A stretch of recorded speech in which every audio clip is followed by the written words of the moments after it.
Die vraag is jy bereid om jouself te verootmoedig voor die Here? Dis die vraag wat ons vandag gaan vra, en daar is 'n uitbeelding van verootmoediging om te kniel voor die Here, om te buig voor die lewende God, om net aan die voete van Jesus te gaan sit en sê, maar Here, ek kom en ek verootmoedig myself voor U, want U is die lewende Here. Maar verootmoediging is 'n uitdagende woord, en die vraag is, hoekom vanmôre verootmoediging? Hoekom hierdie oproep hier aan die begin van die jaar? Kom ons verootmoedig onsself. Ons het dit ook gelees vanoggend, laat God sê, verootmoedig jouself. Maar hoekom? Hoekom hierdie uitdaging? Hoekom hierdie oproep? En ons sien die belewenis van Israel in Nehemia hoofstuk 9 en hoofstuk 10. 'n ongelooflike belewenis wat die volk Israel gehad het. 'n ongelooflike belewenis, 'n oproep tot 'n nuwe lewe, nuwe verhouding saam met God, nuwe diens, nuwe eer aan Hom. Situasies het verander en die weet is net die Here regeer. En Israel het hulle verootmoedig voor die Here. Nou Nehemia 19, ek gaan vra asseblief gaan lees dit. Ons gaan sekere verse uit dit uithaal, maar gaan lees die hoofstukke, gaan lees die hele boek Nehemia en sien hoe God handel. Maar veral hierdie hierdie twee hoofstukke waar Israel uitgedaag word deur God se handeling en dan hulle reaksie, wat hulle doen. Net so op 'n sy-lyn, 'n vraag wat ek wil vra, hoeveel van 'n preek onthou jy? As jy vanmiddag by die huis kom en jy sit om die tafel, drink 'n koppie koffie, gaan jy nog presies kan onthou waaroor het ons gepraat in die erediens? Die uitdaging is dat ons met pen en papier kom en vir onsself notas maak en ons vir onsself hoofpunte stel en miskien uitdagings wat God op jou hart bring deur die diens en sê, maar ek vra dit van jou, dat ons dit neerskryf, sodat ons kan teruggaan daarna en dit kan onthou en dit kan gaan doen. Want ek word al geblameer, ek praat te veel en dit is miskien so, maar jy kan nie alles onthou nie. So kom met pen en papier en maak notas en skryf neer sodat ons kan onthou wat sê die Here vir ons, want jou belewenis is spesifiek vir jou, wat God vir jou bring. Deur die woord, deur die uitdagings, deur sy gees, terwyl ons hierdie preek gaan. So, asseblief, as dit vir jou werk, vir party mense werk dit nie, ek kan nie twee goed gelyktydig doen nie, dan vergeet ek die een. Maar as dit vir jou werk, bring pen en papier en kom ons hoor en ons skryf neer. Wat terug na Nehemia 9 en Nehemia 10. Dit is 'n nuwe begin van 'n nuwe begin, as mens dit so kan stel, vir Israel. Daar was 'n opgewondenheid, daar was 'n verwagting met Israel. Hulle kom uit ballingskap, uit baie van die Israeliete het uit ballingskap, uit Babylon uit teruggekom na hulle land toe. En die mure van Jerusalem in Nehemia word herbou.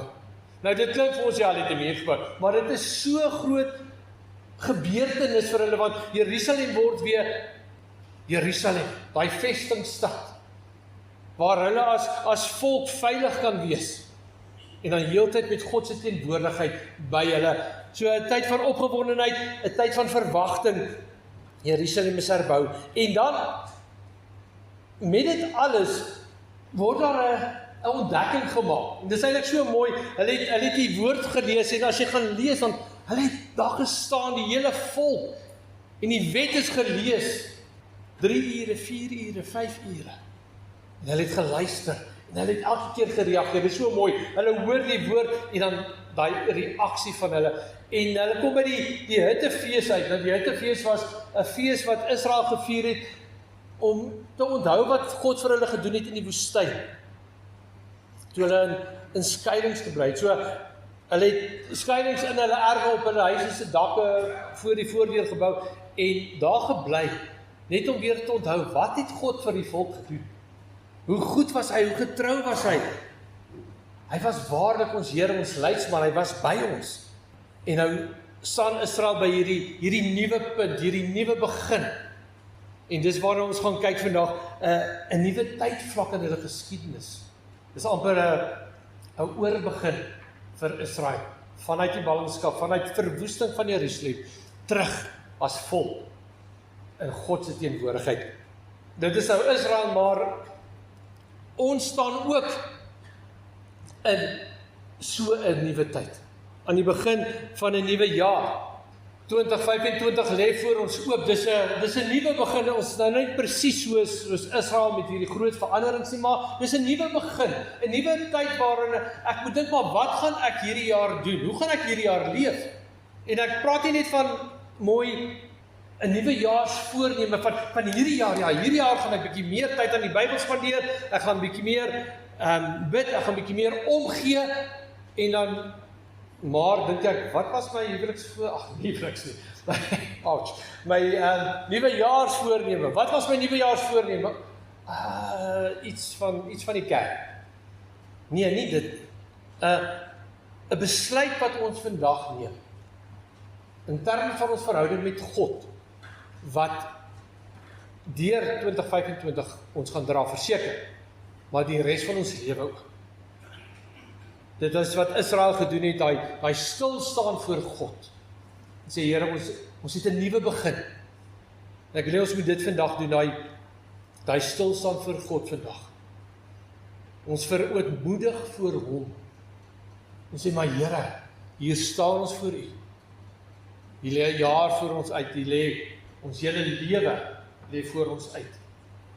Hoe gaan ons hierdie jaar leef? Hoe gaan ek die res van my lewe leef vir U? So is julle reg vir hierdie uitdaging? Is mikrofoon aan? Is julle reg vir hierdie uitdaging? So ons praat van verootmoediging, maar kan ek vir een van julle vra of my 'n definisie te gee van verootmoediging? By die juffrouens en die menere hoor, hulle het mos altyd definisies vir ons gegee. Wat beteken verootmoediging? Dit is 'n moeilike woord, dis nie hierdie woord wat ons elke dag gebruik nie. Maar dit is so 'n belangrike woord in ons lewe in geloof. In ons lewe in 'n verhouding met die Here is verootmoediging belangrik. So kom ons gaan kyk wat beteken verootmoediging in die eerste uitdaging, en hierdie goed tel ek nie uit die lug uit nie, ek gaan haal dit wat Israel gedoen het in Nehemia 9:10, daarom die uitdaging gaan lees asseblief. Hulle het tyd gemaak. Die volk het by mekaar gekom en hulle het gesê, Here, ons kom staan voor U. Die wet is gelees. Hulle het 3 ure daar gestaan. Net op hierdie geleentheid. 3 ure het hulle gestaan en geluister aan die wet van die Here.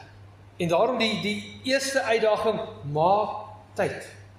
Ons gaan vandag tyd maak, maar hierdie verootmoediging is 'n deurlopende proses. Dit is nie net iets wat ek in die begin van die jaar doen en dan as ek reg, dan gaan ek aan. Elke dag, daai prentjie van die persoon wat by die kruis kniel, elke dag verootmoedig jouself voor die Here. Maar ons moet tyd maak. Waar gaan ons tyd kry? Ons het klaar nie meer tyd. Vra vir die Here, ek kort tyd. Waar gaan ek dit kry? Laat die Here vir jou wys. Dis my plan, dis my uitdaging, dis wat ek vir jou moontlik maak.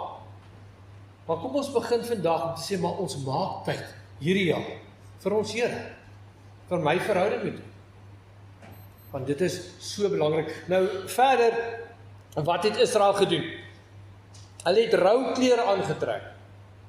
Nou vir die wat nie weet wat is rouklere, dis die klere wat nog nie gekook is nie.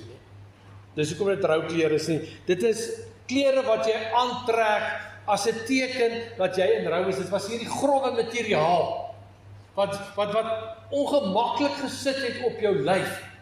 Want deur hierdie klere wil jy sê, maar ek is in 'n ongemaklike situasie, ek is in 'n ongemaklike posisie en ek buig voor die Here. Want om te rou, hierdie rouklere was ook 'n teken van onderdanigheid. Daai persoon wat kniel by die kruis. En dis wat verootmoediging vir ons beteken. Ek besef, in myself is ek nie goed genoeg nie. In myself gaan ek dit nie maak nie? Hoe kan ek die Here dien? Hoe kan ek doen wat God van my vra? Net uit my eie krag, ek kan nie. Ek het die Here nodig, ek het sy krag, sy wysheid, sy insig, sy teenwoordigheid, ek het hom nodig. En daarom hierdie verootmoediging van, Here, ek kom staan voor U, in rou oor my sondes, daar waar ek tekort skiet, Here, dit wat ek nie reg kry nie, dit wat ek wil doen, maar ek kry dit nie reg nie. Ek wil nie vloek nie, Here, as ek weer my kry, dan het ek daai woord gesê, Here, ek wil dit nie dink nie, as ek my weer kry, het ek dit gedink, Here, hoe gaan ek regkom, hoe gaan ek reg lewe voor U? Here, ek kom kniel voor U en ek rou oor my sonde, maar ek stel myself ook onder U gesag, onder U leiding, onder U wysheid, Here, U is God, U is die Almagtige, die skepper van die hemel en die aarde. Rou is 'n teken van hartseer oor my lewe, my keuses. Maar dis nie hierdie hartseer wat my platterig nie. Ek vat dit aan my Here en sê, Here, asseblief, praat met my, lei my, leer my.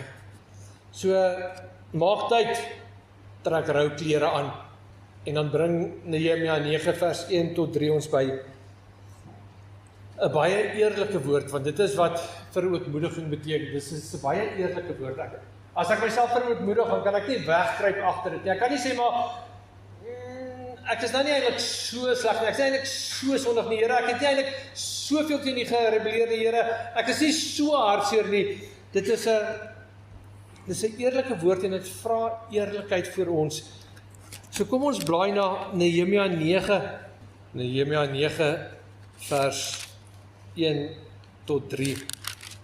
Dat die woord waarna ons gaan kyk, dis hierdie eerlike woord, dit vra eerlikheid, dis 'n uitdagende woord, dit is nie, ek verootmoedig myself en dan gaan ek weer aan nie, dit is regtig 'n diep persoonlike gebeurtenis. Op die 24ste dag van die maand het die Israeliete vir 'n vasdag bymekaar gekom.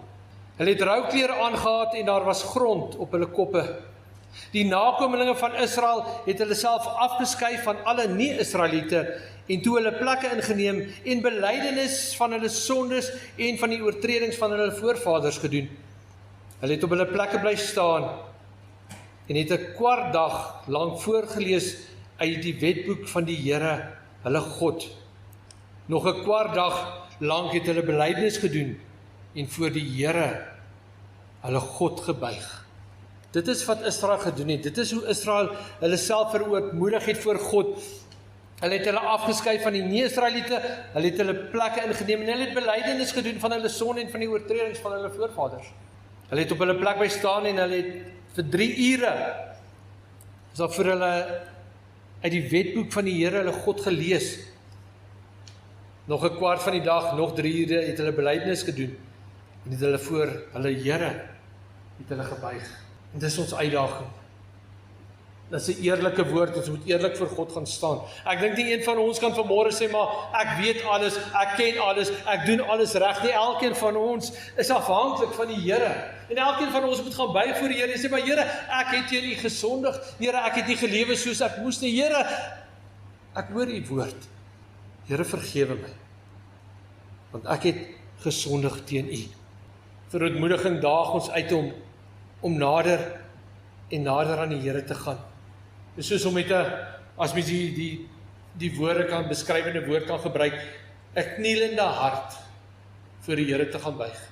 Nie in my selfvoldaanheid nie in my eie krag en in my eie wysheid nie, maar om in 'n totale afhanklikheid vir die Here te gaan kniel en te sê, maar Here, U en U alleen is God.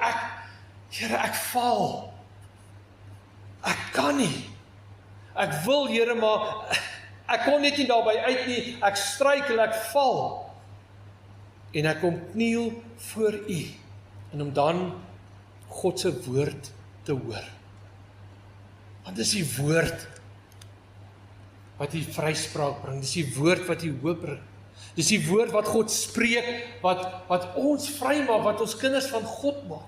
So ons moet tyd maak, ons moet rouklere aantrek, en ons moet met die Bybel besig wees. Die woord van God. Nou daar's baie mense na wie ons luister, Daar's soveel goed. Jy sit net jou foon aan en dan kan jy na iemand luister wat iets interessants te sê het. Maar ons moet baie wys omgaan met dit wat ons luister. Begin by die woord van God. Lees sy woord. Meet alles. Alles wat jy hoor. Alles wat jy op die internet lees. Alles wat vir jou mooi klink, gaan meet dit aan die woord van God. En as dit hier staan, as dit gelykvormig is aan die evangelie van Jesus Christus, ja, dan aanvaar ek dit, dan luister ek daarna, dan laat ek dit my lewe verander, dan laat ek dit my groei en my ontwikkel, dan aanvaar ek hy uitdaging en ek gaan doen wat die Here vra. Maar as dit tekort skiet aan die woord, as dit tekort skiet aan die evangelie van Jesus Christus, dan luister ek nie daarna nie, ek luister na sy woord. Jy hoef dit nie letterlik op te vat om 3 ure elke dag te luister na die woord nie, maar maak tyd. Maak tyd om te luister, wat sê die Here? En weer eens, dis 'n eerlike woord vir ootmoediging. As jy luister, luister. Luister wat sê die Here. Nie luister wat wil jy uit die teks uithaal nie. Luister wat sê die Heilige Gees, wat is sy getuienis teenoor jou, van God af, in jou lewe voor hom. Nader tot God, en hoor sy woord. En dan, en dit is goed waarvan ons altyd aan nie, laat toe, dat God se woord ons oordeel. Nou dit laat ons dadelik ongemaklik voel, want ons hou nie van hy woord oordeel nie. Laat toe, dat God se woord ons oordeel, beoordelaar, ons is gemaklik met die woord, beoordelaar, ons hou nie van die woord oordeel. Maar laat God se woord ons beoordelaar wees. Laat God se woord jou aanspreek. Hoe lewe jy? Wat is jou benadering? Wat is jou verhouding met die Here? Wat is jou verhouding met jou medemens, met jou gesinslede, met jou familielede? Laat die woord jou optrede beoordeel. Dis soos om die woord hou 'n spieël op en sê, maar dit is hoe jy moet lyk. Die wet is 'n rigtingwyser na God toe. So wil God hê moet ek leef. Ek lewe so, wat moet ek doen? Here, ek wil hier uitkom, maar dit is hoe ek leef. Here, vergewe my. Here, ek bely dat ek handel verkeerd, ek dink verkeerd, ek praat verkeerd, ek tree verkeerd op. Here, my verwagting is verkeerd, verander my volgens u woord. Dis wat Israel gedoen het. Here, ons het verkeerd gehandel teen u. En hulle sê nog hulle voorvaders ook. Here, maak reg. Maak reg in my. Maak reg in my hart. En dis ons uitdaging. As ons bereid is om onsself te verootmoedig voor die Here, is dit ons uitdaging. Here, kom maak reg. Maak reg my hart, maak reg my fokus op u. Maak reg my verhouding met u. Bou my. Laat ek groei in my geloof, laat ek staan in Jesus, my Here, sodat ek kan lewe vir hom.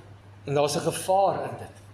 Daar's 'n gevaar as ons net so na die Bybel gaan kyk en ek voel so skuldig heeltyd voor God. Dit voel asof ek wil nie net kniel voor die kruis nie, ek wil op my gesig gaan, nee, ek wil eintlik gaan wegkruip vir die Here, want ek voel te sondig, ek voel te skuldig. Here, wat is ek? Ek is niks. Miskien het Israel ook so gevoel, maar as ons nou gaan kyk na vers 5, wat daar gesê word, van vers 5 tot vers 37, is daar so, dis hoekom julle dit moet gaan lees, dis hierdie wonderlike uitroep, hierdie lied, wat hulle bring aan die lewende God, en sê, maar Here, u is ons God, ons staan onder die beoordeling van die woord, maar u is ons God, en as hierdie twee by mekaar uitkom, Here, dan kan ek lewe, soos u wil hê ek moet leef, en hoe wonderlik is dit.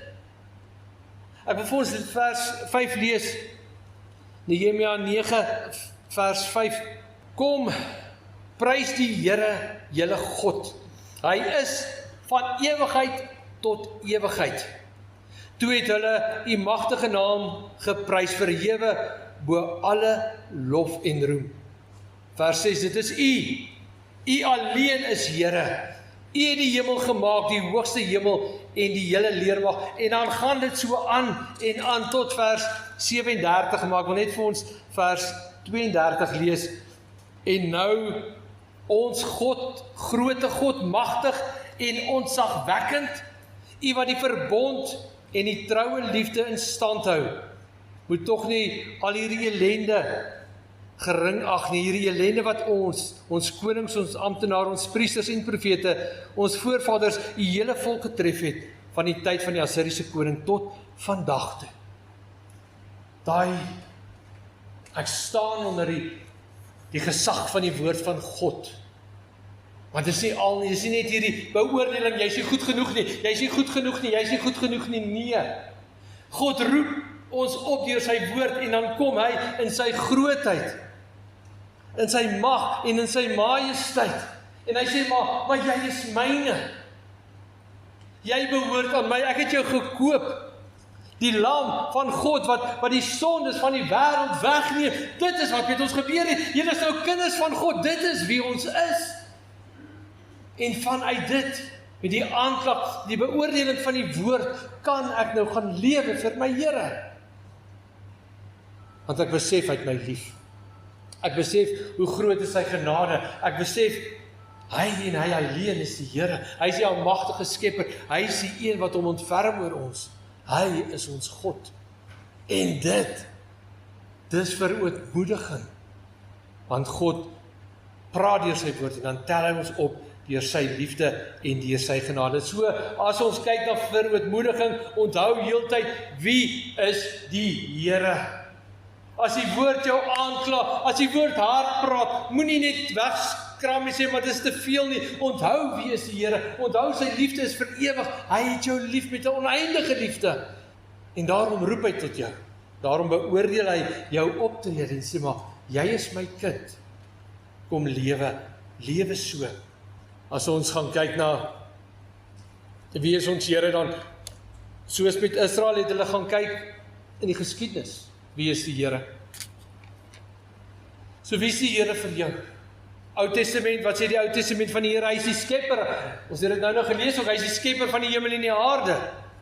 Maar hy het ook die verbond gebring. Nie alleen is hy hierdie almagtige God wat alles gemaak het nie, hy het ook die verbond gebring. Hy het hom gebind aan sy volk, hy het hom gebind aan Abraham en deur Abraham is ons gebind aan die Here deur sy verbond, deur sy belofte. Ek sal jou God wees en jy sal my kind wees. En daar het ons dit gelees in Johannes. Almal wat hom aangeneem het, die wat hom in hom glo, het hy die reg gegee om kinders van God te wees. En dis wie ons is. So vanuit die Ou Testament, kyk wie is die Here, die Almagtige, die een van die verbond. Kyk na die Nuwe Testament, waaroor gaan die Nuwe Testament? Oor Jesus, ons Messias. Vanuit die beloftes in die Ou Testament, vandag vier ons dat hy is ons Here.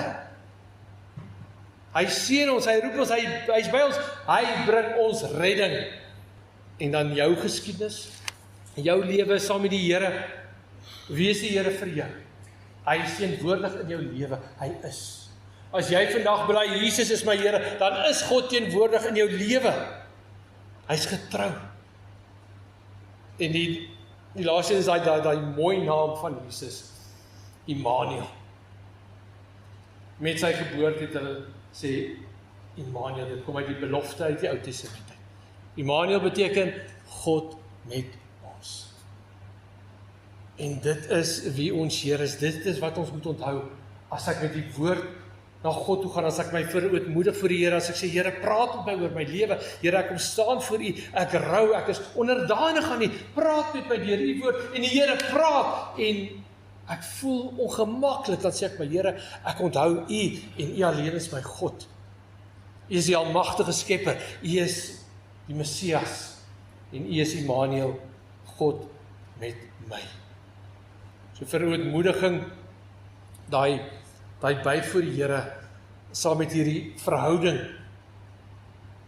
wat ek met die lewende God het, dit is ons lewe. Dit is waarby Israel ook uitgekom het, by daai punt. Verootmoediging en die verhouding met God, hulle ondersteuning, hulle afhanklikheid van God. En daarom in vers 38, die einde van Nehemia 9, hierdie wonderbaarlike loflied aan God oor alles wat hy gedoen het, dan sluit die hoofstuk so af daarom, sê Israel, daarom gaan ons 'n skriftelike onderneming aan, op hierdie verseelde dokument, teken ons leiers, ons leviete en ons priesters hulle name. Israel het gaan kyk na alles, hulle het self verootmoedig vir God. Hulle het hulle sondes bely, hulle het na die woord geluister en sê, na dit alles, as ons sien wie ons Here is, as hierdie twee bymekaar kom vir ootmoediging en wie my Here vir my is, dan kom ek by die konklusie, daarom gaan ons hierdie onderneming aan met die Here. En sê hulle, nou gaan hulle verander, nou gaan hulle lewe, soos God wil hê, hulle moet lewe. En dis waar ons by vandag moet uitkom, by die eindresultaat. Die eindresultaat van verootmoediging. Daarom. Nou, ons gaan vandag vinnig deur dit en daarom vra ek, gaan dit weer by die huis deur. Gaan lees hoofstuk 9 en hoofstuk 10 en staan saam met Israel, verootmoedig jou vir die Here. Bely jou sondes en kom dan by hierdie eindresultaat uit, waar jy kan sê, daarom Here, hierdie jaar wat nou voor lê, hierdie jaar, Here, dis hoe ek gaan lewe. Hierdie jaar, dit is hoe ek gaan dien. Nie net hierdie jaar nie, Here, nie net 'n nuwejaarsvoorneme nie, die res van my lewe, reg deur hierdie jaar, reg deur elke jaar van my lewe, gaan ek so lewe, want U is my God. Ek staan voor U, in verootmoediging, ek luister na U woord, ek laat toe dat U my verander, en Here, so gaan ek U dien. So wat is jou onderneming vir 2025 en daarna? Asseblief, vat tyd. Reg in die begin gesê, tyd, Israel het tyd gevat. Kom ons vat tyd, en ons gaan werk hier. Wat is my onderneming vir die lewende God, vir 2025 en vir daarna? Hoe gaan ek lewe? So gaan ek die Here dien. Net om af te sluit, 'n paar gedagtes, Nehemia 10 vers 29, ek klink nou soos 'n gebreekte plaat, maar gaan lees hoofstuk 10 ook net, dit is ongelooflik wat hulle gesê, dis wat hulle gaan doen, ek wil net vers 29 vir ons lees. Hulle het hulle afgesluit by hulle amptgenote en leiers, hulle het 'n diere-eed afgelê, om te leef volgens die wet van God, wat deur Moses, die dienaar van God, aan die volk gegee is, en om gehoorsaam te wees aan al die gebooie van die Here, ons Here, en aan sy bepalings en voorskrifte. Dit was hulle onderneming, om so te gaan leef. Nou, as jy dit gaan lees, dan sien jy die waagmoed wat na vore gekom het. En ek dink dis wat ons op 'n bietjie moet kry. Bietjie daai waagmoed van, hoe gaan ek leef? Hoe gaan ek anders te leef? Hoe gaan ek hierdie jaar, hoe gaan ek die res van my lewe leef op so 'n manier, dat my lewe sal getuig oor die grootheid van die Here, van sy verhouding wat ek met hom het. Waagmoed. Sal jy waag in die Here? Gaan kyk wat het hulle gesê. Goed wat hulle nie meer gaan doen nie. As mense op die Sabbatdag nie Israeliete nie wil diens doen, besigheid doen met hulle, het hulle gesê, daai dag doen ons nie besigheid. 'n voorbeeld, maar gaan sit met die Here en sê, Here, wat kan ek doen? Wat vra U van my? Gaan terug na die woord, laat die woord met jou praat, laat die woord jou uitdaag. So sal ek lewe in 2025, so gaan ek die Here dien. Persoonlik, jou verhouding met die Here.